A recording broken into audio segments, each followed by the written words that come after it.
আজও চলে আসছি তোমাদের সাথে একটা রান্নার ভিডিও নিয়ে। একটা না, সাথে 2-3টা রান্না আছে। আসসালামু আলাইকুম বন্ধুরা, তোমরা সবাই কেমন আছো? আশা করি সবাই অনেক ভালো আছো। আমি আলহামদুলিল্লাহ সকলের দয় অনেক ভালো আছি।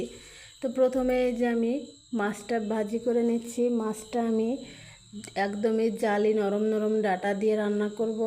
তার জন্যই মাছগুলো সুন্দর করে দিয়ে ভাজি করে নামিয়ে নিচ্ছি। তারপরে যে একটা কড়াইয়ে পরিমাণ মতো তেল দিয়ে বেটে রাখা পেঁয়াজ, রসুন, মরিচ, জিরা বাটা, পরিমাণ মতো লবণ, হলুদ দিয়ে সুন্দর করে মশলাটা কষিয়ে নিব। এখানে একটুখানি পানিও দিয়েছি আমি মশলা কষানোর জন্য। ব্যাস মশলাটা একটু কষানো হয়ে এলেই যে আমি আলুগুলো দিয়ে দিয়েছি। আলুগুলো দিয়ে সাথে একটু জাল করে নিলে আলুর কালারটা ভালো আসে, তার জন্যই এখনই দেওয়া। তারপরে যে ডাঁটাগুলো দিয়েছি, এখানে আমি একটা আস্ত মরিচও দিয়েছি। এই ডাঁটাগুলো কিন্তু একদমই জালি ছিল, নরম। আমার কাছে এরকম জালি নরম ডাঁটা খেতে ভালো লাগে, শক্ত ডাঁটা খেতে ভালো লাগে না। তারপরে যে একটু নেড়ে চেড়ে নিয়ে আমি এখানে একটু পানি দিয়ে দিলাম সেদ্ধ হওয়ার জন্য। পানি দিয়ে একটু ঢাকা দিয়ে দিচ্ছি। যে ঢাকা তুলে একটুখানি নেড়ে দিব।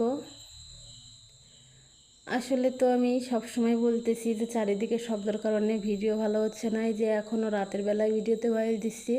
এখন হচ্ছে ঝিঁঝি পোকার ডাক হচ্ছে বেশি, তো কী আর করবো, ইদানিং একটু বেশি হচ্ছে। তারপরে এই যে মাছগুলো দিয়ে দিলাম আমি তরকারিতে।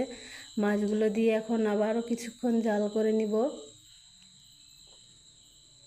এই যে জাল করে নিয়েছি, রান্নাটা কিন্তু আমার কমপ্লিট হয়ে গেছে। এখন আমি নামিয়ে নিয়েছি। দেখতে কিন্তু মাশাআল্লাহ অনেক সুন্দর হয়েছে, খেতেও কিন্তু অনেক বেশি মজা হয়েছিল। সাথে আজ একটু ডাউল রান্না করেছি। অনেক দিন ডাউল রান্না করা হয় না, মুসুরির ডাউল।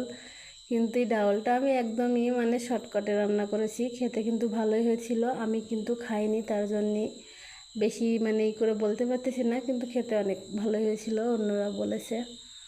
তারপরে যে একটু মূলা চচ্চড়ি করব, তার জন্য যে কড়াইয়ে পরিমাণ মতো তেল দিয়ে পেঁয়াজ বাটা, রসুন বাটা দিয়ে মরিচগুলো ফালি দিয়েছি, জিরা বাটা দিয়ে পরিমাণ মতো লবণ, হলুদ দিয়ে সুন্দর করে মশলাটা একটু কষিয়ে নিব।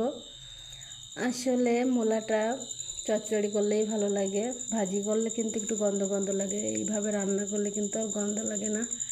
আর এখন তো নতুন উঠছে, এখন খেতে ভালোই লাগতেছে। যখন পুরাতন হয়ে যাবে, দাম কম হয়ে যাবে, তখন আর খেতে ভালো লাগবে না।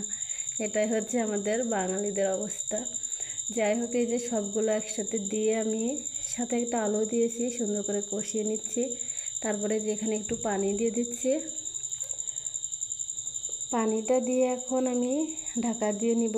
কিছুক্ষণ জাল করে নিয়ে একটুখানি নেড়ে চেড়ে এখানে আমি একটু মাছ দিয়ে দিব।